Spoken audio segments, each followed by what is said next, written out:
Shalom Bapak Ibu Saudara sekalian, shalom dari kami semua pelayan-pelayan Tuhan di tempat ini. Salam damai sejahtera dari Tuhan Yesus Kristus. Kiranya segala rahmat, kasih karunia, damai sejahtera, pertolongan, perlindungan Tuhan, anugerah Tuhan selalu melimpah bagi kehidupan kita bersama. Selamat datang, selamat beribadah, selamat bertemu kembali walaupun kita masih tatap muka, namun selamat kita bertemu kembali. Mari Bapak Ibu Saudara sekalian, Tuhan sudah memberikan kita waktu untuk kita bekerja. Kita harus adil juga kepada Tuhan dengan cara kita juga harus memberikan waktu kepada Tuhan untuk kita beribadah, untuk kita memuji Tuhan, dan untuk kita mendengarkan firman Tuhan. Karena kita yakin dan percaya firman Tuhan yang akan kita dengarkan bersama-sama bukan hanya menegur kita, menegur kesalahan kita, tidak.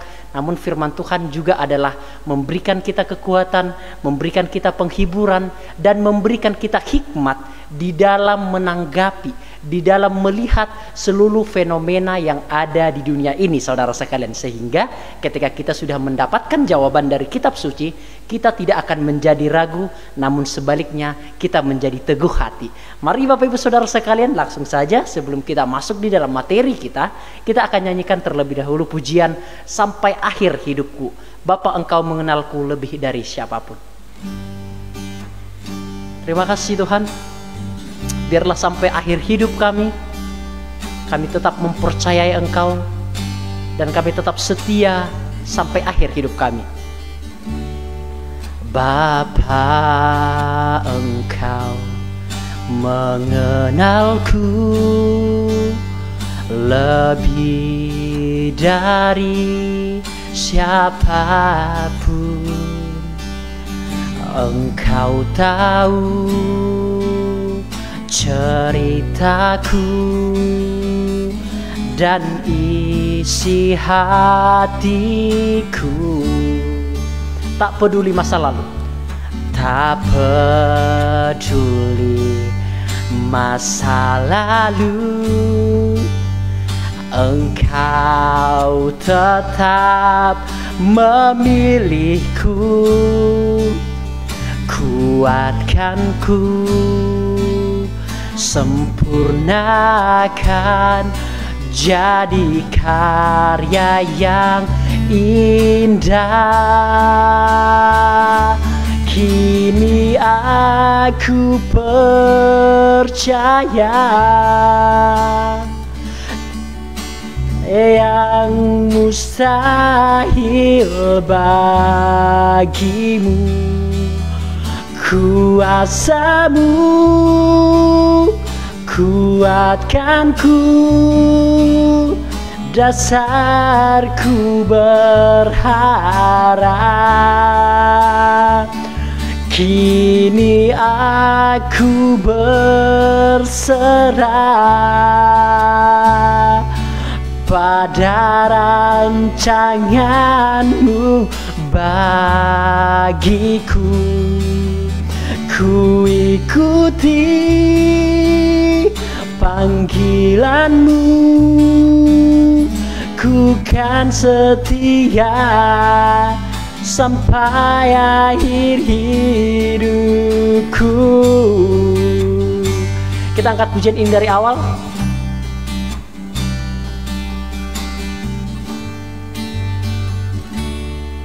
Bapa, Engkau mengenalku lebih dari siapapun. Engkau tahu ceritaku dan isi hatiku. Tak peduli masa lalu, tak peduli masa lalu, Engkau tetap memilihku. Kuatkanku, sempurnakan, jadi karya yang indah.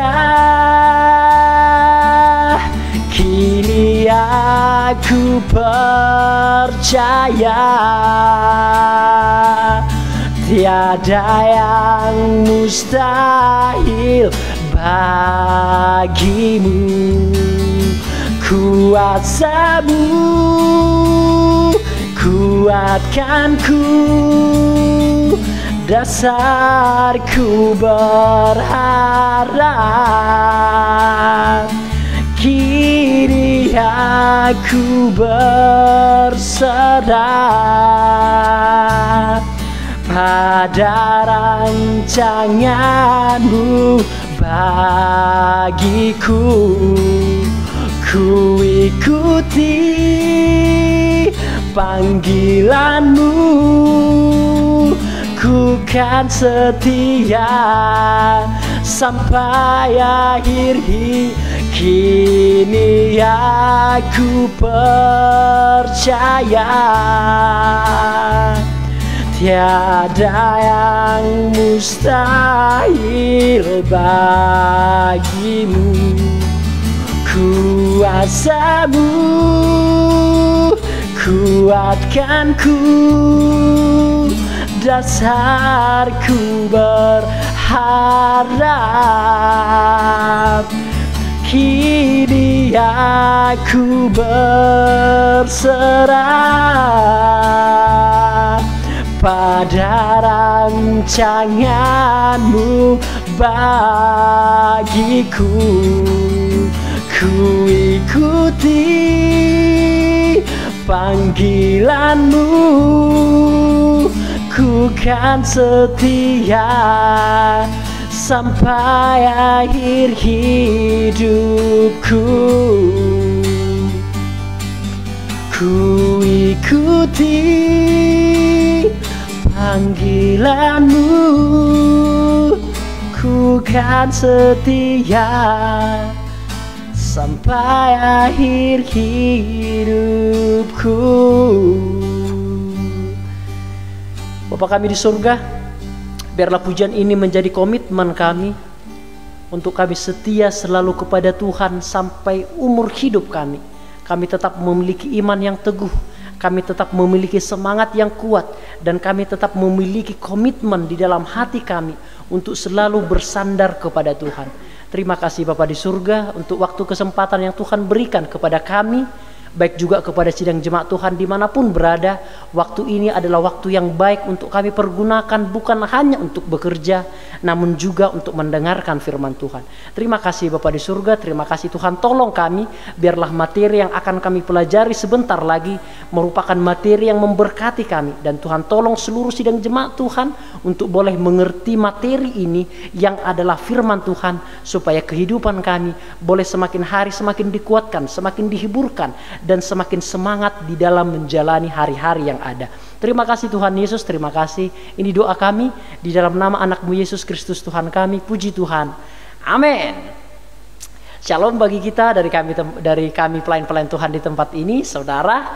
Salam damai sejahtera dari Tuhan Yesus. Kiranya segala rahmat kasih karunia, damai sejahtera, pertolongan, perlindungan Tuhan selalu melimpah bagi kehidupan kita semua. Dan kiranya kesehatan keluarga, pekerjaan Bapak Ibu Saudara senantiasa disertai oleh Tuhan. Mari saudara sekalian, langsung saja kita akan mendengarkan materi yang ada. Hari ini saudara semua, kita akan membahas satu materi atau satu tema yang sangat penting di dalam iman Kristen, yaitu bagaimana kita akan melihat saudara sekalian tema yang sangat-sangat penting untuk kita jawab, yaitu mengapa aku hidup di dunia ini. Ini merupakan tema yang sangat penting saudara sekalian. Karena apa? Karena banyak orang yang berusaha untuk mencari tahu jawabannya. Banyak orang juga yang bertanya, mengapa aku harus hidup di dunia ini? Apa sih tujuan saya hidup? Mengapa Tuhan menciptakan saya di dunia ini? Dan mungkin Bapak Ibu Saudara semuanya juga pernah menanyakan hal yang sama. Mengapa aku hidup di dunia ini? Atau bahasa kerennya itu purpose driven life. Apa tujuan saya hidup? Mengapa aku diciptakan oleh Tuhan? Apakah seperti gambar ini saudara sekalian? Apakah kita hanya dicipta sebagai anak-anak, setelah itu remaja, setelah itu dewasa, menikah, bekerja, tua dan mati? Apakah itu tujuan hidup kita? Apakah itu alasan mengapa kita hidup di dunia ini saudara sekalian? Jikalau alasan kita hidup di dunia ini hanya kecil, remaja, dewasa, menikah, bekerja, tua dan mati, apa bedanya kita dengan binatang? Apa bedanya kita dengan hewan yang juga mereka kecil, remaja mungkin dikatakan demikian, muda, dewasa mencari makan, setelah itu tua, setelah itu mati. Apakah kita hanya demikian, saudara sekalian? Ini penting untuk saya sampaikan di awal-awal, karena terkadang manusia lupa tujuan Tuhan menciptakan kehidupannya.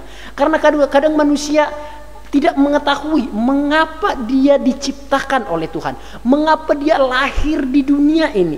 Kadang manusia melupakan hal itu, Bapak Ibu Saudara sekalian.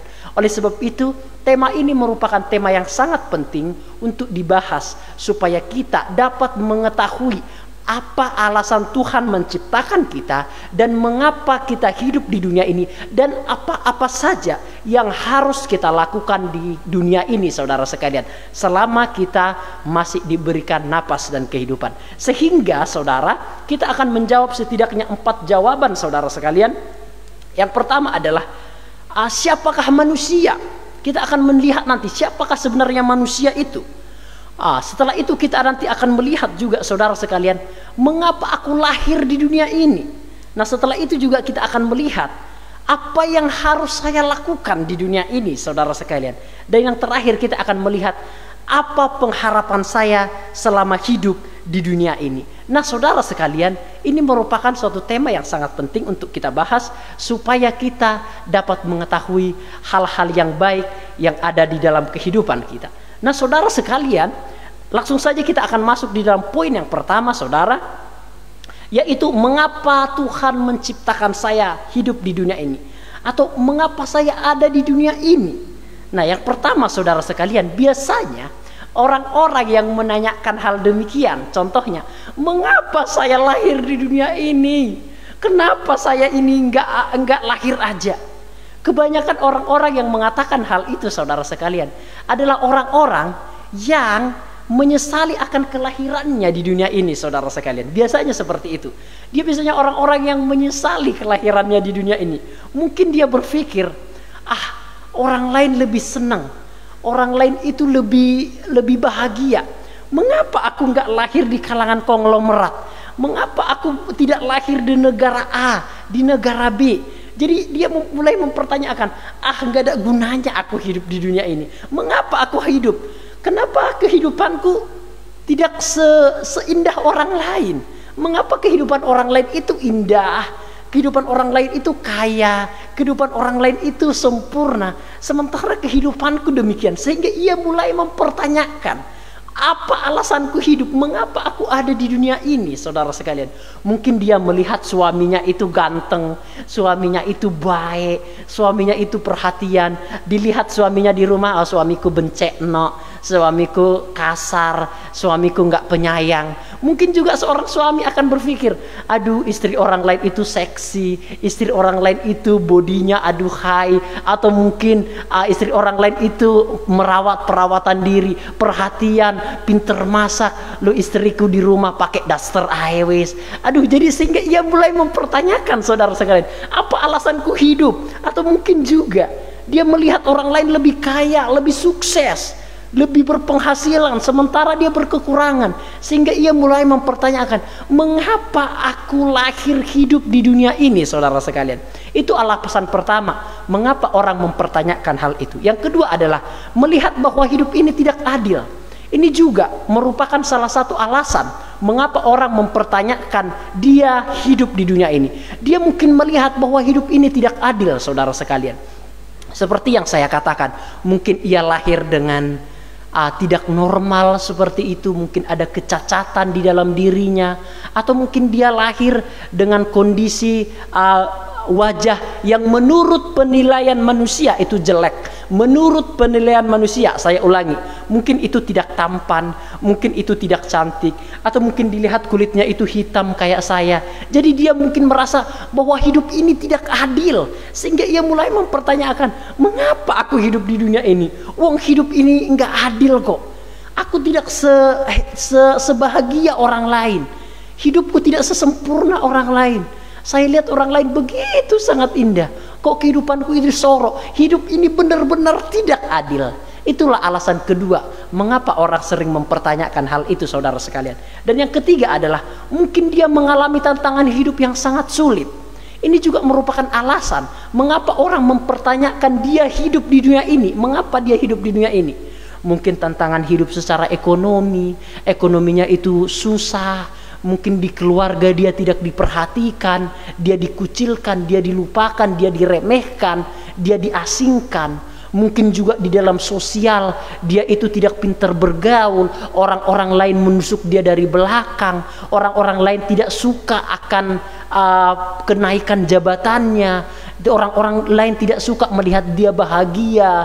Ada banyak hal tantangan hidup yang dialami, atau mungkin pergumulan satu belum selesai, pergumulan yang lain sudah datang, pergumulan yang lain belum selesai, sudah datang lagi permasalahan yang ini, belum lagi anak tidak bisa diatur, belum lagi ekonomi yang tidak ada pemasukan, belum lagi suami yang tidak perhatian, belum lagi masyarakat yang tidak mau mendukung, belum lagi teman-teman yang dulunya kita bantu namun sekarang tidak datang membantu kita, sebaliknya cuek dan meninggalkan kita. Ada banyak tantangan hidup yang dialami yang begitu sangat sulit, sehingga ia mulai mempertanyakan, Tuhan, mengapa aku hidup di dunia ini kalau kehidupanku ini hanya menderita senantiasa? Apalagi di masa pandemi yang sekarang ini, semua orang mulai mempertanyakan, apa alasanku hidup? Mengapa aku hidup? Mungkin lebih baik aku tidak hidup saja. Mungkin lebih baik aku main ayunan di leher saja. Mungkin aku ikat leher di pohon saja. Ada banyak orang yang seperti itu, saudara sekalian, karena tantangan hidup yang ada. Namun juga alasan keempat mengapa orang mempertanyakan mengapa ia hidup di dunia ini, yang keempat adalah merasa tidak berguna hidup di dunia ini. Ada beberapa orang ternyata, saudara, yang merasa diri tidak berguna hidup di dunia ini. Mungkin dia merasa, aku ini nggak secerdas orang lain.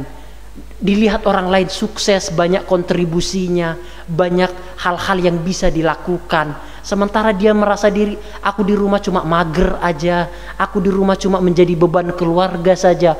Anak-anak orang lain itu sukses jadi tentara, jadi polisi, jadi dokter, jadi pengusaha. Kok sementara aku cuma ngabisin beras ya di rumah ya. Nah, itu juga merupakan salah satu pertanyaan yang timbul di dalam hati, yang akhirnya memberikan satu indikasi di dalam diri kita, mengapa saya harus hidup di dunia ini, saudara sekalian.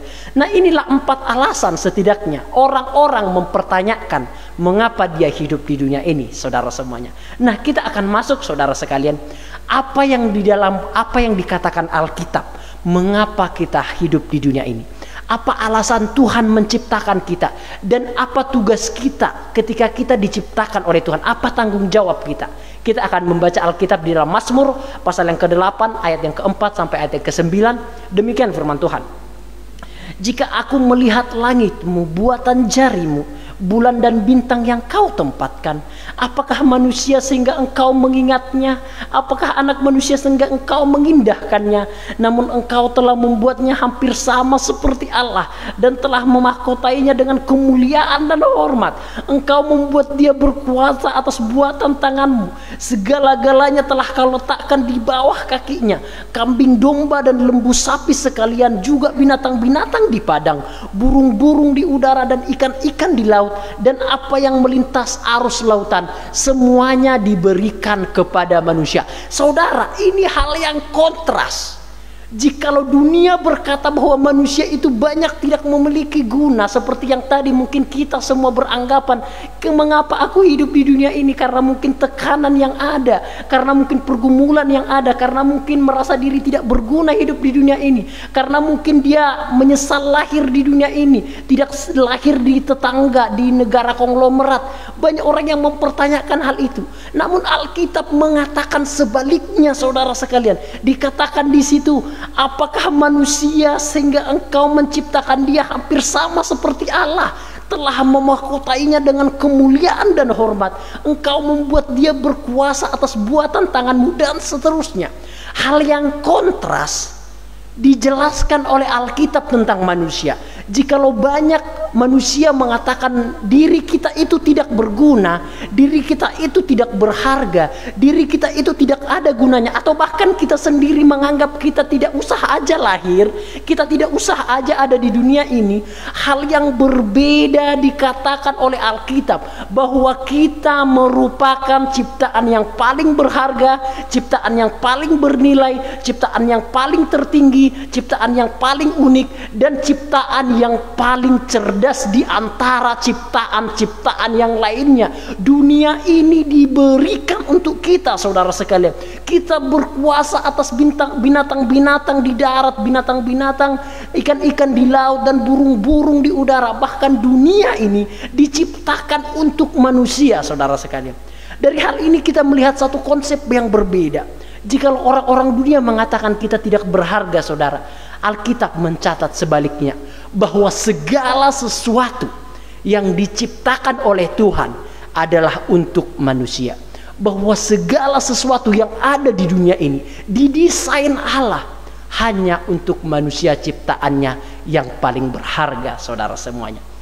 Nah, Bapak Ibu Saudara sekalian, kita juga nanti akan melihat, saudara, bagaimana Tuhan menciptakan kita. Di dalam Kejadian pasal yang pertama ayat yang ke-26 dikatakan, sampai ayat yang ke-28 dikatakan, Allah menciptakan manusia itu menurut gambarnya. Menurut gambar Allah diciptakannya dia, laki-laki dan perempuan diciptakannya mereka. Maka Allah melihat segala yang dijadikannya itu sungguh amat baik. Jadi saudara, saya akan mengulangi selalu, bahwa ketika Tuhan menciptakan binatang-binatang, diciptakan, jadilah binatang-binatang, jadilah tumbuh-tumbuhan, jadilah bintang-bintang di langit, jadilah burung-burung di udara, jadilah cakrawala, jadilah terang, langsung jadi, saudara sekalian. Namun ketika Tuhan menciptakan manusia pada hari yang ke-6, Tuhan tidak berkata jadilah manusia, tidak. Namun marilah kita menciptakan manusia menurut gambar dan rupa kita. Dan juga menurut gambarnya, menurut gambar Allah diciptakannya dia, laki-laki dan perempuan. Jadi manusia itu dibentuk langsung, saudara sekalian. Dibentuk oleh tangan Tuhan langsung, melalui tanah liat yang dibentuk oleh Tuhan. Dibentuk matanya, dibentuk telinganya, dibentuk hidungnya, dibentuk badannya. Demikian sangat bagus, saudara sekalian.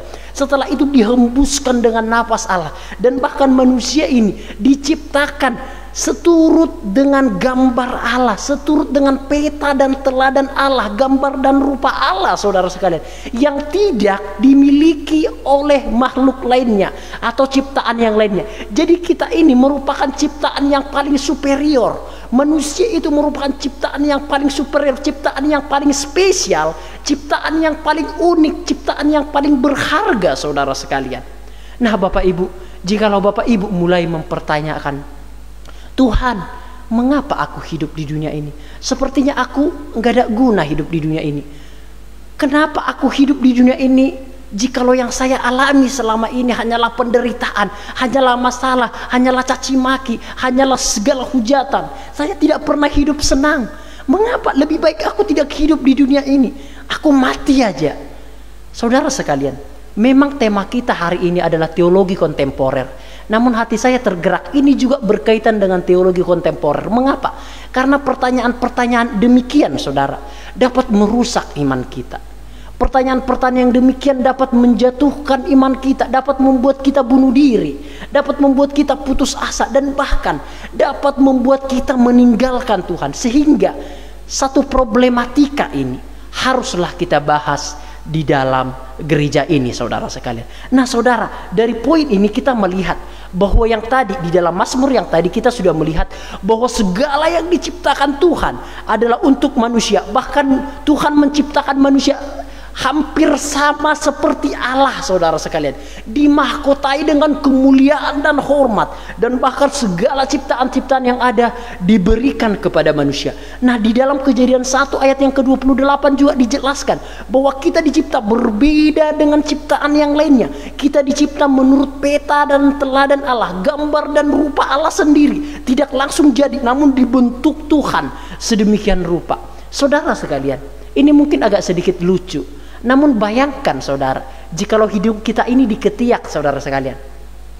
Bayangkan jikalau hidup ini diketiak. Aduh, betapa soronya hidup ini, saudara sekalian.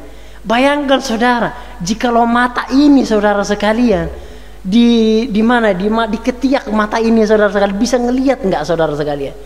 Namun tidak, kita diciptakan tidak demikian, tidak asal-asalan. Matanya dua saudara sekalian, mulutnya satu saudara sekalian, dan juga telinganya dua saudara sekalian, dan juga tangannya dua, kakinya dua, jari-jarinya 5. Bayangkan saudara, nggak ada aja jempol saudara, nggak akan bisa kita ngangkat apa-apa saudara. Jempol aja nggak ada, kita nggak akan kuat ngangkat apa beban apapun. Namun karena Tuhan menciptakannya itu sempurna 5 jarinya, begitu sangat indah saudara sekalian. Nah, kita akan lanjut saudara, kita akan lanjut mengapakah kita hidup di dunia ini saudara sekalian. Nah, sebelum kita masuk ke sana saudara, saya akan sedikit mengulas. Saya memang pernah menyampaikan pesan ini atau materi ini, namun saya akan sedikit mengulang. Memang firman Tuhan itu harus diulang saudara sekalian. Kadangkala harus diulang saudara, supaya lebih mengingatkan kita kembali. Bukan pengkhotbahnya kurang materi, enggak, namun harus diulang. Namun dengan poin-poin yang ringkas saja saudara sekalian. Nah, peta dan teladan Allah, beberapa bulan yang lalu mungkin atau 1 tahun yang lalu saya pernah menyampaikan materi tentang peta dan teladan Allah atau gambar dan rupa Allah. Saya sedikit meringkasnya saudara. Peta dan teladan Allah, kan manusia dicipta serupa dengan gambar dan rupa Allah. Apa sih gambar dan rupa Allah itu Pak Bro? Apakah kita itu sama seperti Allah? Kan Allah itu nggak berwujud, kita kan berwujud. Allah itu nggak kelihatan, kita kelihatan. Terus gambar dan rupa Allah itu apa sih? Nah, gambar dan rupa Allah saudara sekalian, bukan yang bersifat fisik, namun yang bersifat non fisik saudara sekalian. Apa artinya? Bersifat karakter, bersifat karakter atau sifat atau juga kepribadian saudara sekalian. Itulah yang dinamakan gambar dan rupa Allah. Sehingga gambar dan rupa Allah itu yang pertama adalah memiliki sifat rohani. Sifat rohani yang dimaksudkan adalah hanya manusia yang bisa mengenal Tuhan. Binatang-binatang tidak bisa mengenal Yesus Kristus saudara sekalian. Tidak bisa menjangkau Tuhan, tidak bisa mengenal pribadi Allah, tidak bisa.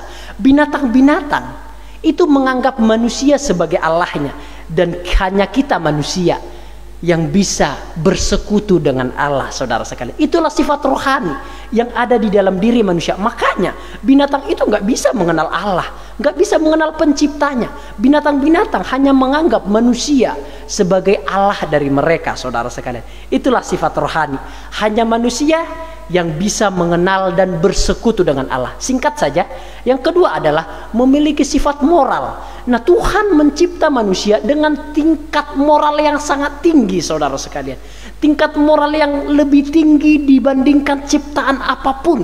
Manusia dicipta dengan potensi sikap moral yang begitu sangat tinggi saudara sekalian. Bayangkan, kita dituntut oleh Tuhan bukan hanya memaafkan orang yang menyakiti kita, namun juga kita dituntut oleh Tuhan untuk mendoakan mereka yang menganiaya, yang berlaku jahat kepada kita. Itu merupakan tuntutan sikap moral yang sangat tinggi saudara sekalian.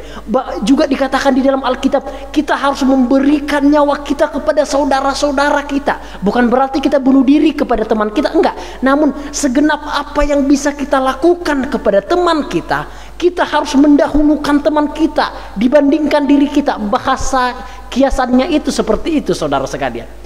Jadi bagaimana kita sebisa mungkin, semampu mungkin, sekuat mungkin kita menolong saudara-saudara kita. Jadi manusia dicipta dengan tingkat moral yang sangat tinggi, yang tidak ada tandingannya saudara sekalian.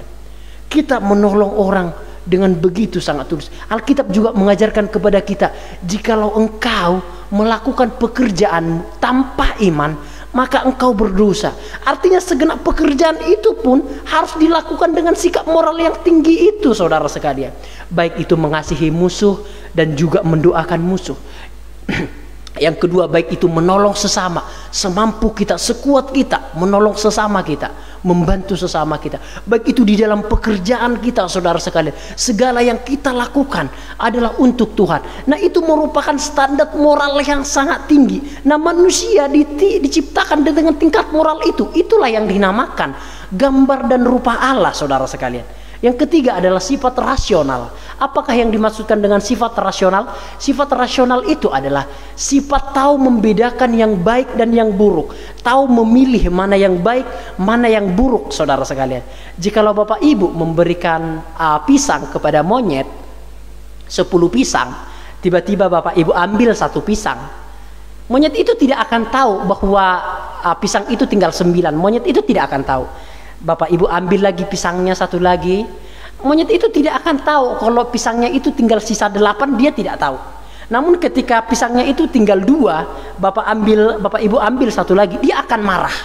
Karena apa? Dia tidak menghitung. Dia hanya melihat bahwa apa yang ada di dalam dirinya itu diambil. Namun dia tidak menghitung berapa pisang itu. Nah, manusia berbeda, saudara sekalian. Manusia bukan hanya bisa menghitung, namun manusia bahkan bisa menghitung hutang orang lain. Investasi orang lain dia bisa hitung, untung rugi ia bisa hitung. Nah, ciptaan lain tidak bisa melakukan hal ini, saudara. Manusia bisa berimajinasi, saudara. Dari imajinasilah maka konstruksi bahan-bahan bangunan itu atau konstruksi dari bangunan itu bisa dilakukan. Semuanya dari imajinasi lebih dahulu. Oh, ternyata pipanya harus seperti ini. Oh, ternyata lubang strosnya harus seperti ini. Oh, ternyata cor-corannya harus seperti ini. Oh, ternyata kedalamannya harus demikian. Oh, ternyata ketahanan WF-nya harus berapa, WF yang 500, WF yang 400, dan seterusnya. Apakah jikalau tingkat itu WF 500 itu cukup atau WF 600 itu cukup, dan seterusnya. Manusia bisa menghitung itu semua, saudara. Karena apa? Karena manusia diciptakan Tuhan dengan rasional yang sangat tinggi. Makanya kita selalu mendengarkan kata-kata manusia adalah ciptaan yang paling cerdas, adalah makhluk yang paling cerdas, karena ia memiliki imajinasi dan perhitungan dan rasional yang lebih tinggi di antara ciptaan yang lainnya, saudara sekalian. Yang keempat adalah memiliki sifat kekal. Binatang-binatang hanya memiliki tubuh dan naluri. Namun manusia tidak. Manusia memiliki tubuh, memiliki jiwa dan memiliki roh. Tubuh dan jiwa bisa mati, namun roh ini kekal selama-lamanya. Binatang-binatang tidak memiliki roh yang kekal. Ketika mereka mati oleh karena seleksi alam atau oleh karena penyakit, oleh karena tua, mereka selesai kehidupannya. Namun manusia tidak. Tubuhnya bisa mati, jiwanya bisa hilang, namun rohnya kembali kepada Tuhan. Sehingga manusia merupakan satu-satunya makhluk yang kekal, saudara. Ingat loh ya, kita ini kekal. Sehingga jangan pernah menyakiti orang lain, karena kita ini kekal, saudara sekalian. Kita ini harus bertanggung jawab, saudara sekalian. Nah, hal-hal inilah yang tidak dimiliki oleh binatang-binatang yang lain. Yang kelima adalah bahwa manusia itu memiliki sifat kreatif. Manusia itu bisa mencipta lagu, bisa menggugah lagu. Seorang komposer, seorang arsitektur juga, dia menciptakan, dia kreatif, saudara sekalian. Desainnya gimana luar biasa, dekorasinya gimana luar biasa, memperindah suasana. Dia jadi manusia diciptakan dengan sifat kreatif yang ada di dalam diri manusia. Binatang-binatang tidak bisa melakukan hal itu. Tidak pernah ada binatang yang menciptakan lagu. Tidak pernah ada binatang yang bisa dekorasi sedemikian luar biasa. Tidak pernah binatang bisa menciptakan televisi yang besar seperti ini. Enggak, karena manusia memiliki sifat kreatif dan rasional, maka hanya manusia satu-satunya makhluk yang bisa melakukan hal itu. Yang keenam adalah manusia memiliki sifat relasi, artinya sifat persekutuan atau sifat relationship. Manusia tidak bisa hidup sendirian. Manusia hidup bergantung antara satu dengan yang lainnya. Nah, itulah yang dinamakan peta dan teladan Allah. Jadi manusia diciptakan oleh Tuhan dengan peta dan teladan Allah, dengan gambar dan rupa Allah ini. Keenam hal inilah gambar dan rupa Allah ini. Sehingga keenam hal ini tidak dapat Bapak Ibu lihat di antara ciptaan yang lain seperti binatang. Tidak. Keenam sifat ini tidak ada di dalam diri binatang, hanya ada di dalam diri manusia. Itulah berarti, saudara sekalian, saudaraku yang dikasihi Tuhan, kita bukan keturunan monyet. Kita bukan hasil evolusi seperti teori-teori Charles Darwin, saudara sekalian. No, kita jelas berbeda dari binatang-binatang. Karena kita memiliki sifat rohani, sifat moral, sifat rasional, sifat kekal, sifat kreatif, dan sifat relasi, saudara sekalian. Amin, Bapak Ibu Saudara. Nah, ketika mengetahui hal ini kan, kita semakin semakin menghargai diri kita, semakin tidak menganggap diri kita ini tidak berharga lagi. Karena ketika kita melihat satu konsep ini, oh ternyata kita betul-betul berbeda dari ciptaan yang lainnya. Kita berharga, kita lebih cerdas, kita lebih pintar, kita lebih moral, kita lebih unik dari antara ciptaan yang lainnya. Sehingga kita bisa menghargai diri kita, saudara. Saya melihat banyak orang yang tidak menghargai dirinya sendiri. Banyak dia menganggap dirinya itu tidak berguna. Namun ketika melihat dari firman Tuhan, saudara, peta dan teladan Allah membuktikan kepada kita bahwa kita adalah ciptaan yang sangat berharga, saudara sekalian. Next, jikalau demikian, jikalau kita melupakan peta dan teladan Allah, berarti yang pertama yang harus kita miliki adalah, yang harus kita ketahui adalah bahwa Allah adalah sumber. Jikalau kita adalah peta dan teladan Allah, gambar dan rupa Allah, diciptakan oleh Tuhan seturut dengan gambar dan rupa Allah, berarti poin yang pertama yang harus kita miliki, Allah adalah sumber. Manusia memiliki induk atau asal dari keberadaannya, saudara sekalian. Jadi dari Tuhan kita berada. Dari Tuhanlah segala sesuatu berada, saudara sekalian. Tuhanlah induk kita. Manusia tidak bisa ada dengan sendirinya. Ini penting, saudara. Karena kadang orang berkata manusia itu adalah hasil evolusi. Tunggu dulu, saudara sekalian. Hasil evolusi dari apa? Dari binatang. Binatang itu dari mana? Dari binatang yang lain itu dari mana? Tidak ada jawabannya, saudara sekalian. Namun ketika kita kembali kepada Alkitab, kita adalah manusia. Manusia itu dari mana? Dari Allah. Allah yang menciptakan manusia. Yang menciptakan Allah itu siapa? Allah tidak diciptakan oleh siapapun. Dia ada dengan sendirinya. Jikalau Allah ada dengan sendirinya, mengapa manusia tidak bisa ada dengan sendirinya? Mengapa bumi ini tidak bisa ada dengan sendirinya? Harus ada yang mencipta dan harus ada yang dicipta. Itu jawabannya, saudara sekalian. Yang mencipta harus hidup, yang dicipta bisa hidup dan bisa juga benda yang mati, saudara sekalian. Jadi harus yang hiduplah menghasilkan yang hidup, saudara sekalian. Jadi harus adalah yang mencipta dan harus adalah yang dicipta. Ingatlah, itu berarti manusia memiliki induk atau asal dari keberadaannya, saudara sekalian. Ketika kita kembali kepada Alkitab, selesai semuanya. Permasalahan-permasalahan evolusi, permasalahan-permasalahan dari mana semua dunia ini, jikalau kita bersandarkan kepada ilmu sains, itu tidak akan selesai, saudara sekalian. Saya tidak mengatakan bahwa ilmu sains itu semuanya salah, enggak. Tentu banyak yang benar. Namun seluruh pergumulan-pergumulan, misteri-misteri yang ada di dalam sains, jikalau kembali kepada Alkitab, semuanya akan diselesaikan. Bahwa bumi ada, manusia ada, itu karena diciptakan oleh Tuhan. Terus jikalau diciptakan oleh Tuhan, Tuhan itu diciptakan oleh siapa? Tuhan tidak diciptakan oleh siapa-siapa. Dia ada dengan sendirinya. Jikalau Tuhan ada dengan sendirinya, mengapa ciptaan yang lain tidak bisa ada dengan yang sendirinya? Harus ada yang dicipta dan harus ada yang mencipta. Itu adalah konsepnya, itu adalah jawabannya, saudara sekalian. Nah, Allah adalah sumber hidup kita. Seterusnya adalah Allah adalah sumber ciptaan dan manusia adalah ciptaannya, saudara semuanya.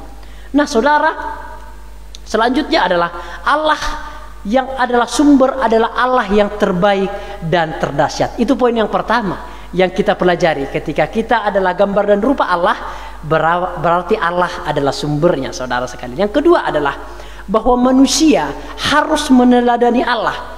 Jadi arti peta dan teladan Allah, apa sih maksudnya? Berarti Allah adalah sumber, artinya Allah adalah sumber. Yang kedua artinya adalah manusia harus meneladani Allah. Tidak ada manusia ciptaan yang dapat dijadikan teladan yang sempurna. Yesus datang ke dunia menjadi teladan yang sempurna. Matius 1 ayat yang ke-28. Marilah kepadaku setiap orang yang letih lesu dan berbeban berat, maka aku akan memberikan kelegaan kepadamu. Dan juga ikutilah teladanku, aku ini lemah lembut dan rendah hati, maka bebanmu pun ringan. Itu adalah teladan yang diberikan Tuhan kepada manusia, sehingga Yesus merupakan satu-satunya pribadi yang menjadi tokoh sentral yang menjadi master point dari segala karakter kita, saudara sekalian. Tentu kita bisa meneladani pendeta A, pendeta B, karakter pemimpin A, pemimpin B. Tentu itu hal yang baik. Namun master point yang paling agung di sepanjang sejarah umat manusia, Yesus Kristus sebagai teladan yang paling sempurna untuk kita teladani, saudara sekalian. Tidak ada satu kitab pun, tidak ada satu sejarah pun yang mencatat satu dosa dari Yesus. Baik itu sejarah apapun, baik itu kitab apapun, tidak ada, saudara sekalian. Yesus terbukti satu-satunya pribadi yang tidak berdosa, saudara sekalian. Itu merupakan teladan bagi kita semua umat manusia, sehingga Yesus merupakan tokoh sentral, teladan dari kehidupan kita, saudara sekalian. Next, seterusnya adalah semua tokoh agama memiliki kekurangan, tapi Yesus sempurna, saudara. Nah, suatu ketika ada orang yang suci di daerah Tiongkok, saudara sekalian, namanya Confucius. Dia merupakan tokoh yang sangat suci dan bahkan diagung-agungkan sepanjang sejarah sampai saat hari ini. Dan bahkan tulisan-tulisannya begitu sangat diagungkan. Dia juga seorang filsafat, seorang yang sangat cerdas. Namun pada akhir hidupnya ketika ia berusia 70 tahun, ia berkata dengan sangat jujur, "Aku memiliki banyak kekurangan, aku memiliki banyak kelemahan. Ya semesta alam, berikanlah aku waktu 15 tahun lagi saja, supaya aku bisa memperbaiki seluruh kesalahanku." Dikatakan Confucius demikian, saudara sekalian. Nah, itu membuktikan bahwa orang yang paling suci di timur pun mengakui dirinya sebagai orang yang penuh dengan kesalahan. Ada juga orang yang di barat, di bagian barat, seorang yang bernama Aristoteles. Dia seorang pemimpin yang begitu sangat luar biasa, seorang cendekiawan, seorang filsuf. Namun pada akhir hidupnya dia juga berkata bahwa aku memiliki banyak kekurangan, memiliki banyak kelemahan. Sehingga tokoh-tokoh agama yang diagungkan sekalipun ini, saudara, baik itu Confucius, Aristoteles, baik itu Plato, baik itu Mencius, baik itu juga filsafat-filsafat yang lainnya, semuanya mereka mengakui diri cacat, mereka mengakui diri tidak sempurna, mereka mengakui diri tidak dapat dijadikan contoh teladan bagi manusia. Namun Yesus berkata, saudara sekalian, "Ikutilah teladanku. Aku ini lemah lembut dan rendah hati." Sehingga, saudara sekalian, Yesus Kristus merupakan tokoh yang paling ideal, pribadi yang paling ideal untuk kita jadikan sebagai teladan kita, saudara sekalian. Next, yang ketiga adalah jikalau kita merupakan gambar dan rupa Allah, peta dan teladan Allah, berarti manusia merupakan ciptaan yang paling tertinggi. Ini sudah pernah saya sampaikan, saudara, namun saya akan menggalinya lebih dalam. Ciptaan yang paling tertinggi maksudnya adalah manusia diciptakan hampir sama seperti Allah, tetapi bukan Allah. Masih ingat di Mazmur pasal yang ke-8 tadi, saudara sekalian, Engkau menciptakannya hampir sama seperti Allah, memahkotainya dengan kemuliaan dan hormat. Tidak pernah ada ciptaan yang diciptakan hampir sama seperti Allah, dengan dipenuhi dengan kemuliaan, disertai dengan kemuliaan dan hormat. Tidak, saudara sekalian. Namun manusia diciptakan dengan potensi yang demikian, hampir sama seperti Allah. Saudara sekalian, percaya nggak kalau binatang-binatang ini semua menganggap manusia sebagai Allah? Saya akan membuktikannya, saudara. Mengapa gajah yang sedemikian besar, mengapa ia tunduk kepada manusia? Mengapa sapi yang begitu sangat kuat, tidak ada tandingannya dibandingkan manusia, mengapa ia bisa tunduk kepada anak kecil yang menuntun sapi itu atau lembu itu atau kerbau itu? Mengapa singa yang sedemikian ganas bisa tunduk kepada manusia? Sampai sekarang ada itu sebuah festival-festival bagaimana singa itu bersirkus-sirkus demikian, menghibur manusia, menghibur orang-orang, sementara singa itu adalah sebuah hewan yang sangat ganas. Mengapa dia tunduk kepada manusia? Mengapa yang saya katakan itu begitu banyak ciptaan-ciptaan yang lebih besar, yang lebih kuat, yang lebih luar biasa dibandingkan kita, tunduk kepada manusia yang kecil? Itu memang, saudara sekalian, bahwa seluruh ciptaan binatang-binatang ini menganggap bahwa manusia adalah Allahnya yang harus tunduk kepada manusia. Jadi sehingga manusia memiliki kontrol kepada mereka. Manusia bisa menguasai mereka. Dengan apa? Dengan potensi-potensi gambar dan rupa Allah yang tadi, saudara sekalian.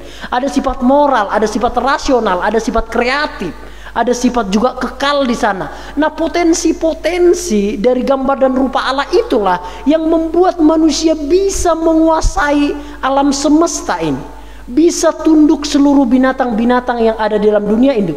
Dunia ini sejatinya pun, kendati pun mereka lebih kuat daripada kita, mereka lebih strong daripada kita, namun mereka tunduk kepada kita. Karena apa? Karena memang itu desain Tuhan, saudara sekalian. Karena Tuhan memang mencipta manusia hampir sama seperti Allah. Ada karisma, ada potensi yang tidak tergantikan, ada potensi yang memang makhluk itu tunduk langsung kepada manusia. Ada potensi itu yang makhluk-makhluk lainnya tidak memiliki potensi itu, saudara sekalian. Namun ingat, saudara, manusia memang dicipta seperti Allah, tetapi manusia bukan Allah. Ingat, saudara sekalian, manusia bisa menjadi Allah ketika apa? Ketika kita tidak tunduk kepada Allah yang menciptakan kita dari segala firman-firman yang disampaikan. Ketika kita bahkan memutuskan untuk melakukan satu tindakan tanpa melibatkan Tuhan di sana, sebenarnya kita juga sedang menggantikan diri sebagai Allah, saudara sekalian. Ataupun jikalaupun kita tidak mengandalkan Allah, namun mengandalkan diri kita sendiri di dalam mengatasi masalah kita, sejatinya pun kita sedang menggantikan Allah yang ada di atas, saudara kita, saudara sekalian. Jadi saudara, kita memang dicipta sebagai Allah, namun kita bukanlah Allah, saudara sekalian. Next. Sifat Allah yang dimaksud berkaitan dengan sifat Allah yang kasih, setia, adil, dan benar. Nah, inilah saudara sekalian, manusia menjadi ciptaan tertinggi karena Allah memiliki sifat kasih, setia, adil, dan benar. Nah, sifat-sifat itu juga harus ada di dalam diri kita, yaitu sifat kasih, setia, adil, dan benar, saudara sekalian. Next. Tidak baik menganggap diri tidak berguna. Allah tidak suka. Jadi saudara, inilah yang saya maksudkan. Tidak baik menganggap diri tidak berguna, saudara sekalian. Kita ini ciptaan yang paling berharga. Jangan pernah menganggap diri, aku itu nggak tahu apa-apa, aku itu goblok, aku itu tidak berguna sama sekali. Saya juga kadang mengatakan demikian kepada teman-teman saya demikian. Aku goblok dalam beberapa hal, saya bilang gitu. Ya memang saya mungkin bodoh dalam beberapa hal seperti itu. Namun itu hanyalah bahasa kiasan yang mungkin saya bermaksud saya tidak mampu melakukan itu seperti itu, saudara sekalian. Namun maksud daripada hal ini adalah mari kita tidak menganggap diri tidak berguna, saudara sekalian. Orang yang rendah diri adalah orang yang sombong. Orang yang rendah diri maksudnya aku pokoknya nggak ini. Aku pokoknya nggak berguna. Itu juga artinya sombong, saudara sekalian. Jadi hati-hati. Mari kita hargai hidup kita, saudara sekalian. Selanjutnya, manusia adalah ciptaan yang tertinggi. Yang kedua adalah manusia ciptaan yang paling unik. Diciptakan dari tidak ada menjadi ada. Kata yang dipakai adalah bara. Bara menunjukkan yang dicipta adalah sesuatu yang baru, yang belum pernah ada. Bukan kata asyah atau yatsa. Oleh sebab itulah kekristenan menolak evolusi Darwin. Karena manusia memang unik, berbeda dari semua ciptaan yang lain. Jadi manusia adalah dicipta dari yang tidak ada menjadi ada. Nah, ada beberapa orang yang mengatakan bahwa sebelum manusia dicipta sudah ada manusia yang lain yang dicipta. Saya tidak percaya kata itu. Karena dari bahasa Ibrani menggunakan kata bara. Bara itu adalah dicipta dari tidak ada menjadi ada. Sehingga kita ini atau Adam dan Hawa, sebelum Adam dan Hawa belum ada manusia yang lain. Saya percaya hal itu karena melihat dari bahasa aslinya, dicipta dari yang tidak ada menjadi ada, saudara sekalian. Sehingga ketika Tuhan Allah menciptakan Adam dan Hawa dengan menggunakan kata bara, creatio ex nihilo, dari yang tidak ada menjadi ada, dengan menggunakan kata bara berarti tidak ada manusia sebelum Adam dan Hawa. Ini jelas memutuskan teori Darwin, saudara sekalian. Jadi manusia diciptakan itu unik. Belum ada yang seperti kita ciptaan saudara sekalian. Selanjutnya manusia ciptaan yang paling berharga. Ingat, ciptaan yang paling tertinggi, ciptaan yang paling unik, ciptaan yang paling berharga. Mengapa berharga saudara? Di dalam 1 Petrus pasal yang pertama ayat yang ke-18 sampai 19 dikatakan, sebab kamu tahu bahwa kamu telah ditebus dari cara hidupmu yang sia-sia, yang kamu warisi dari nenek moyangmu, itu bukan dengan barang yang fana, bukan pula dengan perak atau emas, melainkan dengan darah yang mahal, yaitu darah Kristus yang sama seperti darah anak domba yang tak bernoda dan tak bercacat. Saudara, manusia ciptaan paling tinggi, paling unik dan paling berharga. Saya pernah berpikir satu hal yang mungkin hampir membuat saya sesat. Jikalau saya jadi Tuhan, saya lihat Adam dan Hawa berbuat dosa, saya campakkan saudara sekalian, saya buang langsung, dan saya ciptakan yang baru. Demikian kan saudara, tidak perlu ada penebusan, tidak perlu Allah itu datang dari surga turun ke dunia, menderita, difitnah, dicaci maki, dan sampai disalibkan dan dikhianati oleh murid kesayangannya, dan bahkan ke-12 murid itu lari kabur semua, menganggap diri tidak mengenal Yesus. Tidak harus melakukan satu narasi yang demikian rumit jikalau saya menjadi Allah saudara. Namun Allah tidak demikian. Allah memiliki satu visi yang tidak terjangkau oleh diri manusia. Dia walaupun dilihat Adam dan Hawa itu bobrok, sudah jatuh dalam dosa, dia bisa saja menggantinya. Namun Allah tidak serendah itu pemikirannya. Dia mengasihi manusia. Dia tetap menyelamatkan manusia. Dia tetap mencari jalan untuk manusia ini bisa selamat. Dengan apa? Dengan satu-satunya jalan saudara sekalian, yaitu dengan Yesus Kristus yang datang ke dunia untuk menjadi tebusan bagi segenap kesalahan kita. Di dalam kitab Ibrani pasal yang pertama ayat yang pertama dikatakan, dahulu kala Allah berbicara kepada nenek moyang kita dengan perantara nabi-nabi berulang kali dan dalam berbagai cara. Namun pada zaman ini Tuhan berbicara kepada kita melalui anaknya yang tunggal saudara sekalian. Berbicara lewat nabi-nabi itu sudah berlalu, dan walaupun berbicara melalui nabi-nabi, manusia belum bisa mengenal Allah. Hanya dengan satu cara, yaitu berbicara melalui anaknya yang tunggal, yang datang langsung ke dunia untuk menunjukkan jati diri Allah yang tidak kelihatan itu. Sehingga itu merupakan satu-satunya cara untuk menyelamatkan manusia. Sehingga manusia merupakan ciptaan yang paling berharga saudara sekalian. Kita berharga. Jikalau kita tidak berharga, Tuhan tidak perlu turun dari surga. Ngono loh saudara sekalian. Terus kenapa kita semua merasa diri, mengapa aku hidup di dunia ini? Harusnya tidak lagi demikian saudara sekalian. Kita merupakan ciptaan yang paling berharga. Tuhan sendiri loh bisa saja membuang Adam dan Hawa, tapi enggak loh. Ditebus dengan darah yang mahal, bukan dengan darah yang fana, bukan dengan emas perak. Artinya darah Yesus itu lebih berharga dibandingkan emas perak, melainkan dengan darah yang mahal, yaitu darah Yesus Kristus. Saudara sekalian, kita berharga di hadapan Tuhan. Hargailah dirimu sendiri saudara. Mari kita menganggap diri kita ini sesuatu yang spesial, sesuatu yang superior, sesuatu yang sangat berharga, sehingga kita bisa memaksimalkan potensi-potensi yang ada di dalam diri kita saudara. Next. Manusia adalah ciptaan yang terakhir saudara sekalian. Kadang kita berpikir yang terakhir itu adalah yang paling gak baik. Namun tidak saudara sekalian. Jikalau kita melihat cerita tentang Yesus mengubah air menjadi anggur, kan beberapa pelayan-pelayan itu mengatakan, engkau biasanya orang-orang memberikan anggur yang terbaik lebih dahulu, baru anggur yang tidak baik. Namun engkau dari awal sampai akhir, itu malah yang terakhir itu menjadi anggur yang paling terbaik. Maksudnya dari awal akhir anggur itu tetap baik. Nah, bagi orang Asia Tenggara seperti kita menganggap bahwa yang terakhir itu tidak baik. Namun tidak bagi Tuhan saudara. Terkadang yang terakhir itu yang terbaik. Jadi teman-temanku, jikalau jodohmu belum datang, kadang-kadang datangnya terakhir, jangan-jangan itu yang terbaik bro. Amin ya. Amin ya, luar biasa. Yes. Kadang jodoh yang terbaik itu datang terakhir. Ya seperti hari ini saudara. Manusia ciptaan yang terakhir dan itu yang terbaik. Diciptakan seluruhnya, bumi, alam semesta, matahari, ciptaan, burung-burung di udara, binatang-binatang di darat, makhluk-makhluk di laut. Setelah itu terakhirnya diciptakan manusia untuk apa? Untuk seluruh yang diciptakan Tuhan yang pada awalnya itu.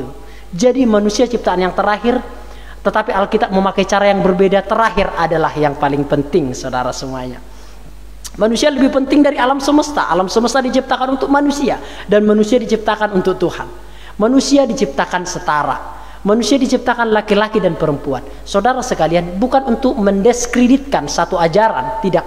Namun hanya di dalam iman Kristen lah yang saya temui bahwa antara laki-laki dan perempuan itu adalah sederajat di mata Tuhan. Sekali lagi, manusia itu sederajat di mata Tuhan. Namun tugas-tugasnya berbeda. Laki-laki sebagai kepala rumah tangga, sebagai imam atau sebagai kepala, perempuan sebagai ibu rumah tangga atau sebagai tubuh, atau sebagai yang akan merawat keluarga itu. Dan ayah sebagai yang mencari nafkah, yang mencari uang, yang membiayai segala keperluan-keperluan dari keluarga. Setara di hadapan Tuhan, namun beda tugas-tugasnya, saudara sekalian. Amin ya. Hanya di dalam kekristenan, saudara sekalian, yang mengajarkan hal yang demikian romantis. Oke, sebagai bagian yang terakhir, saudara sekalian, sebagai bagian yang terakhir, kita tadi sudah melihat potensi-potensi yang ada di dalam diri manusia itu.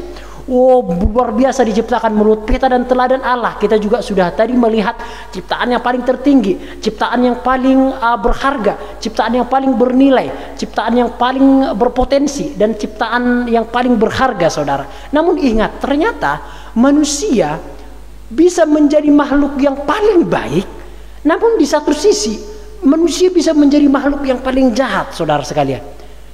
Manusia yang paling baik itu adalah manusia, namun manusia yang paling jahat itu juga adalah manusia. Pribadi yang paling baik itu sepanjang sejarah adalah manusia, namun makhluk yang paling jahat itu sepanjang sejarah juga adalah manusia. Mungkin Bapak Ibu mungkin baru akan memahami apa yang saya katakan ini ketika mungkin berusia 50 tahun, saudara. Namun memang faktanya demikian. Saya sudah melihat hal itu. Makhluk terbaik dan bermoral adalah manusia. Namun makhluk yang paling jahat dan makhluk yang tidak paling bermoral, saya katakan, juga adalah manusia itu sendiri.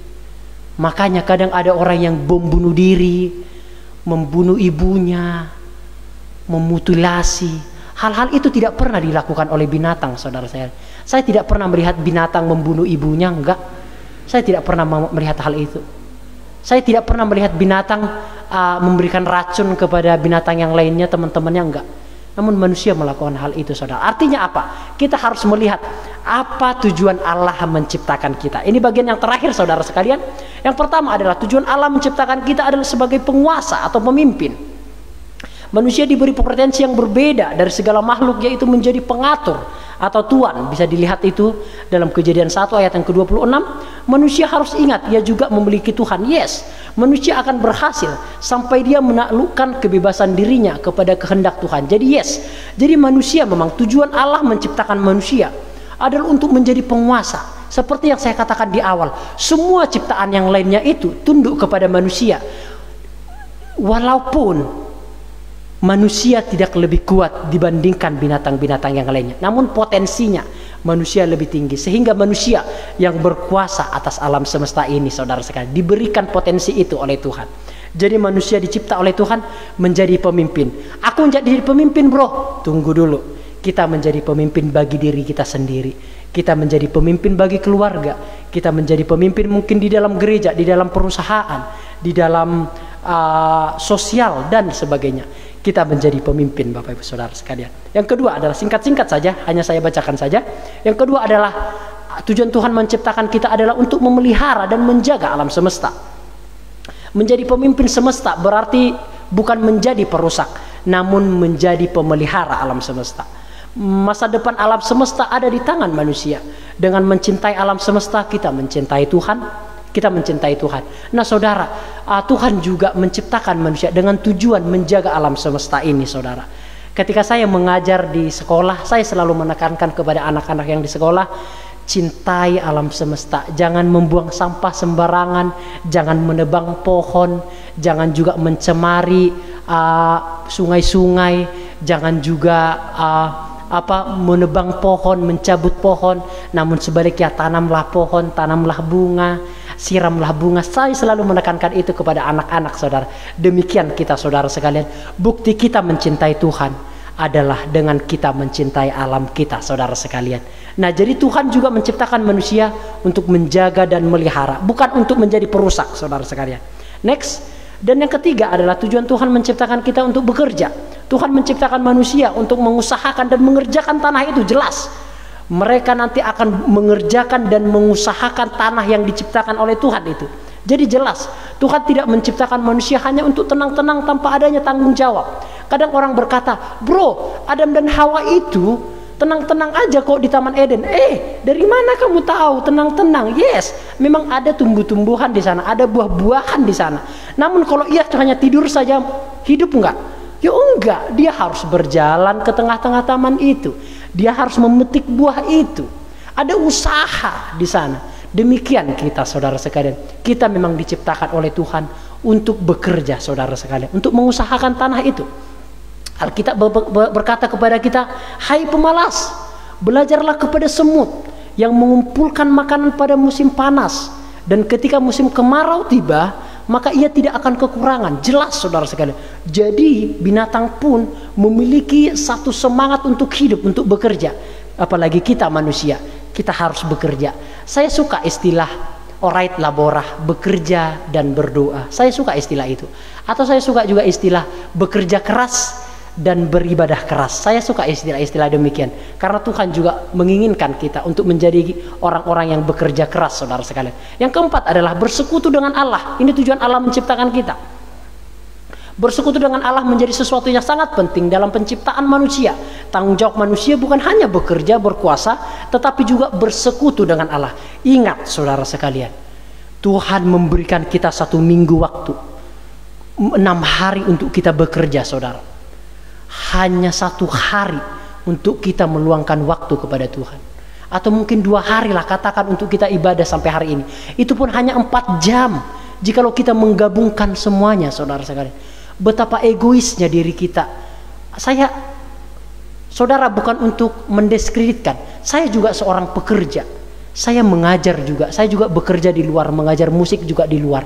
Namun jauh di dalam lubuk hati saya, ketika hari Minggu itu nggak bisa ditolak, itu nggak bisa ditolerin, harus spesial untuk Tuhan. Mari kita tidak serakah saudara sekalian. Mari kita selalu meluangkan waktu untuk beribadah kepada Tuhan, entah itu ibadah PA, ibadah Minggu. Mari kita meluangkan waktu kepada Tuhan, karena Tuhan yang memiliki waktu, bukan kita saudara sekalian. Tuhan bisa saja mencabut waktu itu loh, ingat. Namun ketika kita meluangkan waktu yang baik kepada Tuhan, Tuhan akan mempercayakan waktu-waktu yang lain lebih lagi kepada kita. Bersekutu dengan Allah adalah tujuan penciptaan manusia. Yang kelima adalah, ini tidak harus, yang kelima ini tidak harus, yaitu berkeluarga dan menikah. Namun Alkitab jelas mengatakan kepada kita, berdua lebih baik dari seorang diri. Karena dengan berdua, yang satu bisa, jikalau terjatuh, yang satu bisa menopang. Jikalau yang satu kedinginan, yang satu bisa menghangatkan. Jikalau yang satu lemah, yang satu bisa menguatkan. Jadi berkeluarga adalah tujuan Tuhan menciptakan kita saudara sekalian. Namun ini tidak satu keharusan. Ada memang orang-orang yang memilih untuk tidak menikah karena Tuhan. Ada orang yang demikian. Ada yang tidak menikah karena dibuat orang lain, contohnya patah hati. Ada yang juga tidak menikah karena dia memiliki sakit penyakit atau dari dirinya sendiri, seperti ada satu penyakit demikian. Jadi memang idealnya manusia itu diciptakan oleh Tuhan, tujuannya adalah untuk menikah. Jelas itu tertulis di dalam Alkitab, beranak cuculah dan bertambah banyak, penuhilah muka bumi ini. Itu secara umum. Namun secara khusus memang ada orang-orang yang dengan keinginannya sendiri demi kemuliaan Tuhan, dia memilih tidak menikah. Atau mungkin dibuat oleh orang lain, kecelakaan contohnya, rahimnya harus diangkat dan seterusnya. Itu adalah kasus khusus saudara sekalian. Dan yang terakhir saudara sekalian, sesungguhnya manusia menikah menjadikan manusia itu lebih baik, tetapi pernikahan yang salah akan membuat situasi semakin lebih buruk. Saya hanya tahu teorinya saudara. Ada dosen saya pernah berkata, pernikahan itu bisa jadi surga, bisa jadi neraka. Jikalau engkau salah memilih pasanganmu, maka pernikahan itu bisa jadi neraka. Namun jikalau engkau tepat memilih pasanganmu, maka pernikahan itu bisa menjadi surga. Itu kata dosenku, walaupun saya belum mengalaminya sampai sekarang saudara sekalian. Mudah-mudahan mendapatkan pasangan yang cocok. Amin bro ya. Amin. Oke, amin. Oke, yang terakhir saudara sekalian, melakukan perbuatan baik. Inilah tujuan Allah menciptakan kita, saudara sekalian. Melakukan perbuatan-perbuatan baik. Manusia kepunyaan Allah, diperlengkapi untuk setiap perbuatan baik. 2 Timotius 3 ayat yang ke-17. Perbuatan baik sebagai tanda kita milik Allah. Dan juga pekerjaan baik adalah pekerjaan yang dipersiapkan Allah sebelumnya. Sebagai kesimpulannya saudara sekalian, ingat kita tadi sudah belajar mengapa kita hidup di dunia ini, saudara sekalian. Ingat, kita hidup di dunia ini adalah kehendak Tuhan, saudara sekalian. Tidak ada yang salah ketika kita hidup. Bukan di mana engkau lahir yang salah. Bukan dalam suku apa engkau lahir yang salah. Bukan di keluarga mana engkau lahir, bukan itu yang salah. Bukan lingkunganmu yang salah, saudara sekalian. Kelahiran kita merupakan kelahiran yang tidak bisa kita pilih, saudara. Saya tidak memilih lahir di keluarga Batak, di keluarga Silalahi, di Sumatera Utara, tidak, saudara sekalian. Kalau bisa memilih, saya lahir dari keluarga Tionghoa, saudara sekalian. Kenapa demikian? Supaya saya putih setidaknya. Ya, setidaknya supaya saya putih, saudara sekalian. Tapi itu tidak bisa saya pilih. Itu bukan pilihan kita. Tuhan sudah menetapkan Daud Silalahi menjadi Batak, menjadi orang Batak. Walaupun sekarang udah jadi orang Lumajang, saudara sekalian.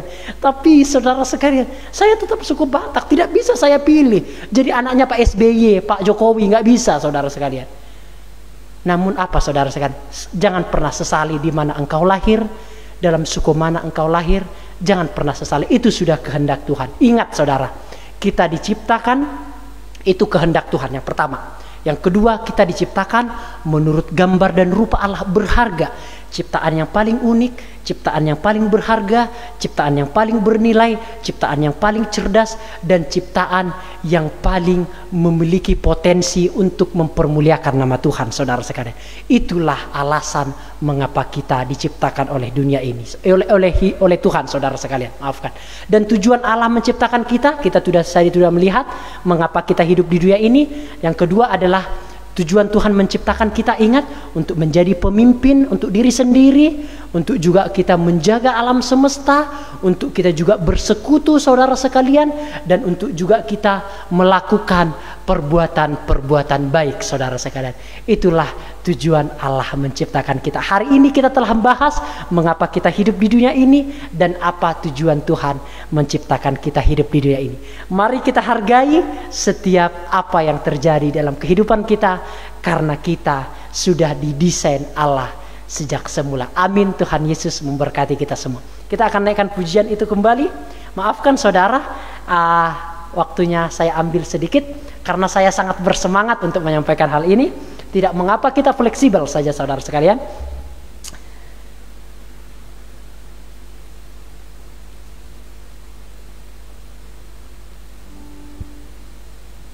Bapa, Engkau mengenalku lebih dari siapapun. Terima kasih Tuhan.